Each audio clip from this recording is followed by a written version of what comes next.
Youth Connect Cameroun, 3543 emplois créés en 4 ans. C'est ce qu'on a appris à l'occasion de la 5e édition du Youth Connect Cameroun Convention tenue à Yaoundé et dédiée à l'entrepreneuriat jeune. Le projet souhaite emploi avec dévouement à Barnaké dans le Nord Cameroun, avec pour ambition redynamiser l'éducation de jeunes filles. Cette organisation non gouvernementale, en étroite collaboration avec le ministère des Enseignements secondaires, déploie des initiatives remarquables qui enrichissent et fluidifient le système d'apprentissage dans le nord du pays. C'est tout pour les titres.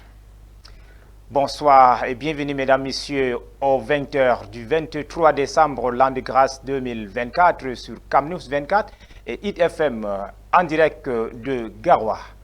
Comme nous vous le disions, Youth Connect Cameroun, 3543 emplois créés en 4 ans.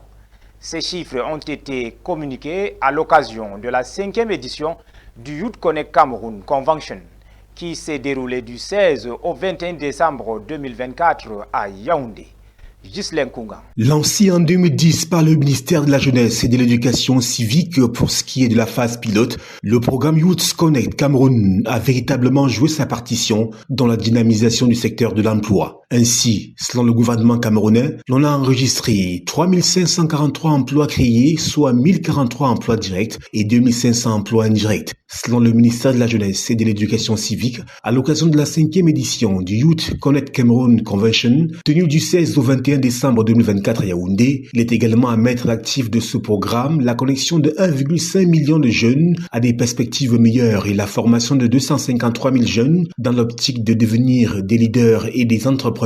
Cet événement, qui rentre en droite ligne de la 4e édition du Salon international de promotion de l'entrepreneuriat des jeunes, CIPROM Jeunes, fait partie des 6 composants du programme Youth Connect Cameroun. Il est le lieu de rencontre physique d'échange entre des jeunes entrepreneurs, des décideurs, des bailleurs de fonds et partenaires au développement, leur permettant de mobiliser et canaliser les énergies au profit de l'entrepreneuriat et de la participation des jeunes au développement du Cameroun. Lancé officiellement le 9 décembre 2019, le programme Youth Connect Cameroun s'est inspiré de l'initiative Youth Connect Africa, mise en œuvre au Rwanda en 2012. Il s'agit d'un projet commun porté par le gouvernement camerounais et les Nations Unies dans le but de densifier les relations entre les jeunes et les opportunités socio-économiques et politiques. Explorons ensemble la ville de Barnaké dans l'arrondissement du Mayo-Ourna, situé dans le département de la Benue, où l'illustre projet Suite s'emploie avec dévouement à la noble cause de l'éducation des jeunes. Cette organisation non gouvernementale, en étroite collaboration avec le ministère des Enseignements secondaires, déploie des initiatives remarquables qui enrichissent et fluidifient le système d'apprentissage dans le nord du pays. Roméo Benyalam.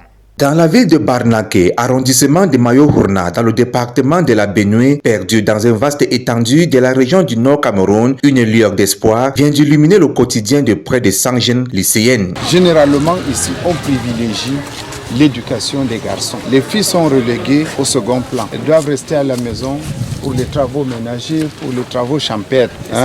Et on vous envoie précocement en mariage. Grâce au projet SUED, une initiative régionale visant à autonomiser la femme et à favoriser le développement démographique au Sahel, ces jeunes filles, souvent marginalisées par le mariage précoce et les présenteurs socio-culturels et religieux, voient leur horizon s'élargir. Le projet vise à rehausser le niveau des filles qui ont eu moins de 10 de moyenne. Le projet permet également aux filles d'éviter les grossesses précoces, les mariages précoces. Donc, il prône la scolarisation de la jeune fille. Équipés des nouveaux kits scolaires offertes par le projet et financés par la Banque mondiale avec l'expertise technique de l'UNFPA, elles sont désormais mieux armées pour affronter les défis de la scolarité. À nous maintenant de travailler, nous sommes très contents. À partir d'aujourd'hui, cette fois-ci, l'examen dans les poches. Le projet nous a offert beaucoup de cadeaux et ça va nous aider à préparer notre examen. Il nous a offert beaucoup de cadeaux, les cahiers, la calculatrice, l'académie, le powerbank, lampe. Comme pour moi, lampe là, je peux étudier avec pendant dans la nuit 2 heures du temps ou 3 heures du temps.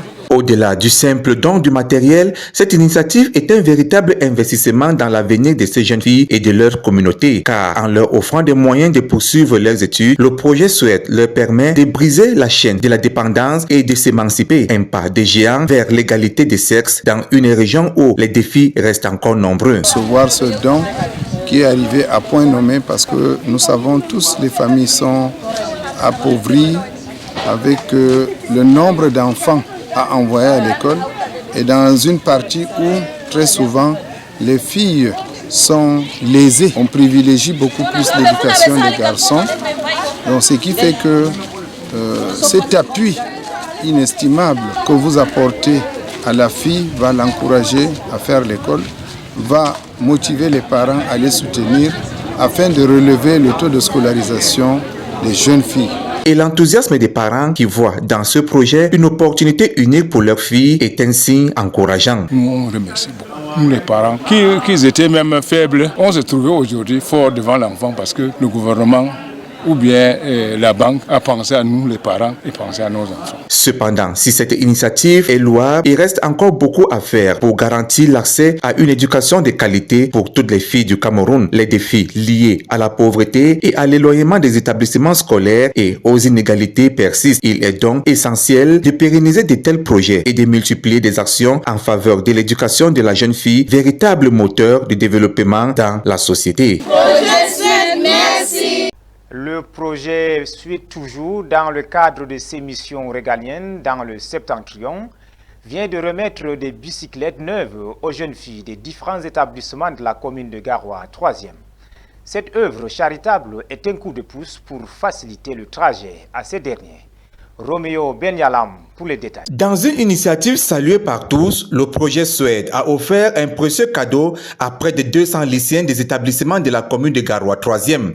Il s'agit du lycée bilingue de Boclé, du lycée de Sangerepol et du lycée de Sangerengal dans le nord Cameroun. Ces jeunes filles, souvent confrontées à des difficultés de transport, ont reçu chacune un vélo, leur permettant ainsi de se rendre plus facilement en cours. On a besoin des femmes bien éduquées, on a besoin des femmes en bonne santé pour pouvoir impulser le développement à la base. Et c'est ce que le Suède fait. Alors le Suède, au niveau du Nord, a ciblé 30 000 jeunes filles âgées de 14 à 21 ans. C'est un geste qui va bien au-delà d'un simple don, se réjouit le proviseur du lycée de Boclé. Grâce à ce projet, beaucoup de filles qui s'étaient découragées ont le sourire aux lèvres. Si le projet Suède n'avait pas existé au lycée bilingue de Boclé, 56 filles auraient redoublé. Ce que vous faites est vraiment fantastique. Les parents, tout aussi enthousiastes, voient en ce don un véritable bouffée d'oxygène. On est loin. Sanguéré, progresser un peu loin. Vraiment, je remercie le projet Souhaite qui nous a vraiment renforcé cette année. Nous sommes des parents pauvres. À quel âge nous sommes maintenant? Si on a des enfants aujourd'hui qui font l'école, nous sommes très contents de ça. Et pour elles, ces jeunes filles, c'est un coup de pédale pour leur éducation. Je suis fière de ce que vous nous avez donné aujourd'hui. Je vous remercie.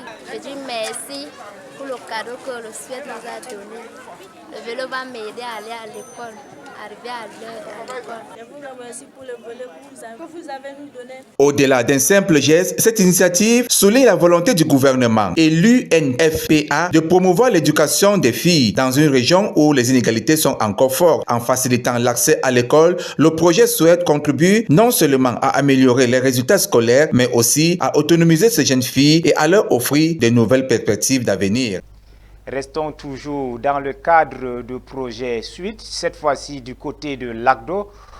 Ce projet illumine l'avenir de jeunes en offrant plus de 200 bicyclettes aux élèves, un geste emblématique d'engagement envers l'éducation et le développement communautaire. Boubacar Adama. Plus de 200 bicyclettes ont été offertes aux élèves des établissements d'enseignement secondaire de l'arrondissement de l'ACDO.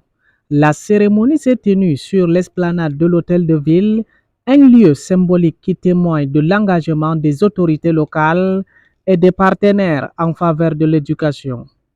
C'est M. Wani Valéry, 3e adjoint au maire, qui a eu l'honneur d'ouvrir cette cérémonie. Dans un discours empreint de gratitude et d'espoir, il a salué le projet Souhaite pour son choix éclairé d'investir dans le développement éducatif de l'ACDO. Un parent d'élève représentant les bénéficiaires a également pris la parole pour exprimer la reconnaissance collective envers cette action philanthropique. Oui, moi, c'était pour dire merci donc, au projet SUED. Vraiment, on ne s'attendait pas. Vraiment, nous disons aussi merci aux parents de les accompagner, comme M. le maire venait de dire ici. Nous disons merci au projet SUED. Alors, aidons nos enfants à entretenir ce vélo.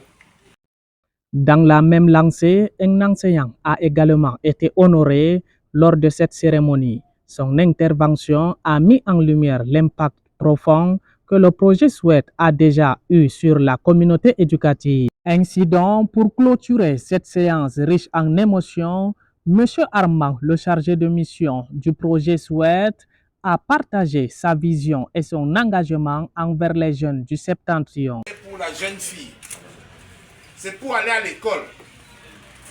Les filles bénéficiaires de ce projet ne sont pas... Beaucoup de gens se posent la question, quel était le critère de choix des bénéficiaires? Qui sont laissés pour compte. Les filles qui ont eu la sous-moyenne et qui sont dans des conditions vulnérables. C'est pour ça qu'on a mis sur pied les cours. C'est pour ça qu'on a donné les kits scolaires. Dans les rangs des bénéficiaires figurent le lycée de Ourekesum, le lycée bilingue de Lagdo et le lycée de Lagdo qui ont ensuite reçu avec joie leur nouvelle bicyclette, symbole d'une promesse renouvelée vers un avenir lumineux. Grâce à des initiatives telles que celle-ci, le projet SUED continue d'insuffler espoir et dynamisme dans la communauté.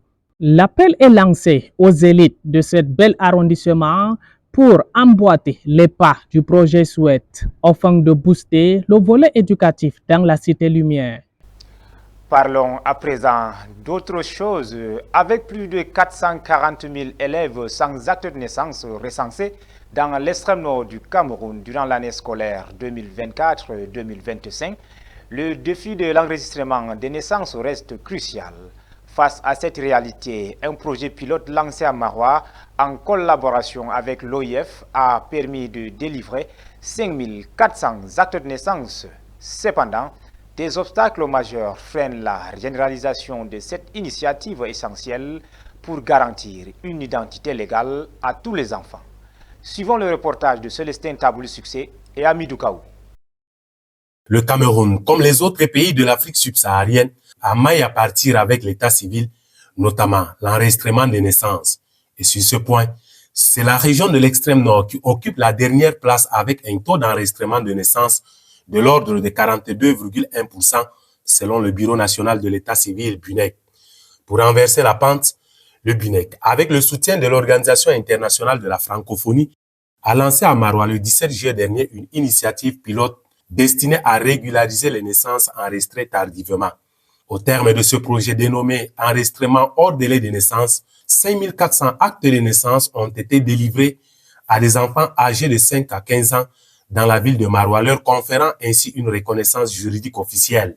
Nous avons identifié également ici, en 2023, près de 400 000 élèves qui se trouvent sans acte de naissance.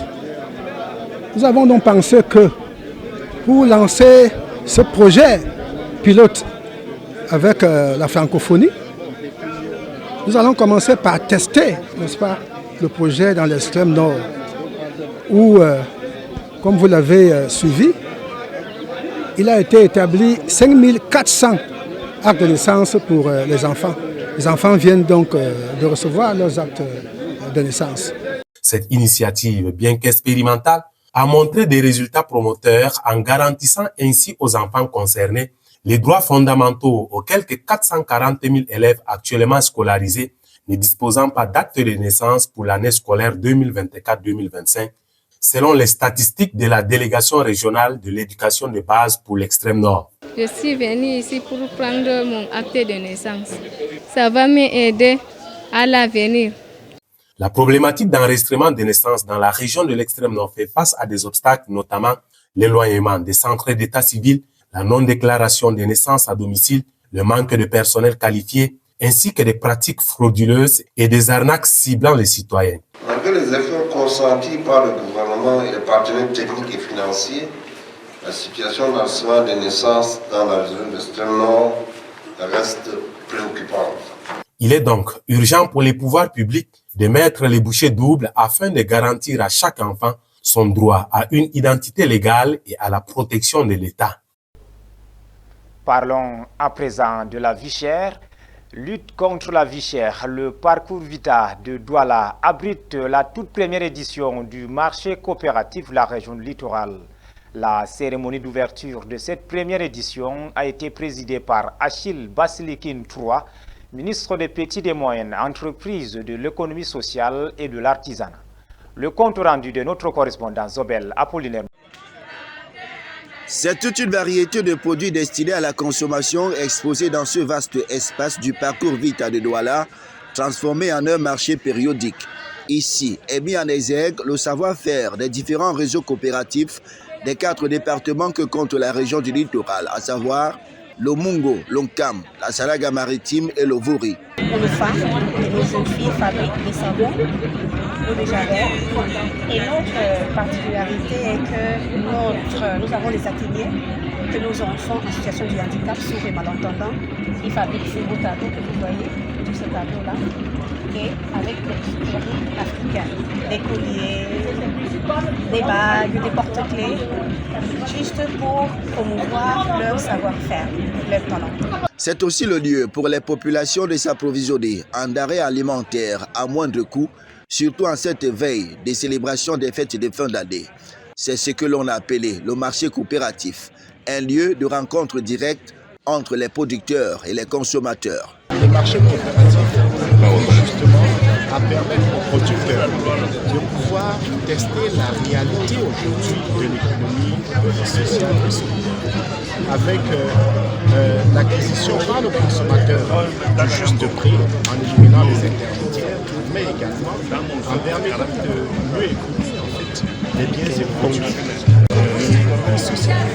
Et je me réjouis parce qu'avec nous avons comme échantillon aujourd'hui des produits de la région du littoral. Nous avons engagé les responsables des réseaux à mensualiser l'organisation et la tenue des marchés coopératifs. Le choix de la ville de Douala pour cette première édition du marché coopératif n'est pas fortuit. Douala, à ce jour, est la région qui a achevé son processus de structuration. Nous avons, à travers Douala et bien le littoral, bien implanté les 4 réseaux départementaux, les 34 réseaux au niveau communal. Le marché coopératif est un concept novateur des petites et moyennes entreprises qui vise également à promouvoir la politique de l'import-substitution en mettant en avant les produits made in Cameroun dans le seul but de redynamiser l'économie nationale. Parlons à présent de l'éclairage public pour dire que l'île de Maljeldou, dans la région du littoral, sera électrifiée à l'énergie photovoltaïque. Malik Paraiso nous en dit plus. L'électrification à l'énergie photovoltaïque de l'île de Mandjedou se dessine. Mouanko, le 12 décembre 2024, la Marine nationale a entrepris une mission sur l'île de Mandjedou, située dans l'arrondissement de Mouanko, pour évaluer les conditions logistiques nécessaires à l'acheminement d'équipements destinés à une mini-centrale solaire pilotée par l'Agence d'électrification rurale. Cette initiative promet de transformer la vie des habitants de cette île isolée. Accompagné de Mohamedou, responsable de l'AER, le commandant de la base navale de Douala, Jean-Michel Fegueux, a été chaleureusement accueilli par le sous-préfet et le maire qui ont souligné l'importance cruciale de cette opération pour assurer un avenir énergétique durable. Un projet qui pourrait également servir de modèle pour d'autres villages. C'est sur cette note de l'éclairage public que nous mettons un terme à ce 20h du 23 décembre de l'an de grâce 2024 sur Cam News 24 et IDFM 103 émettant depuis Garoua. Merci et bonne soirée.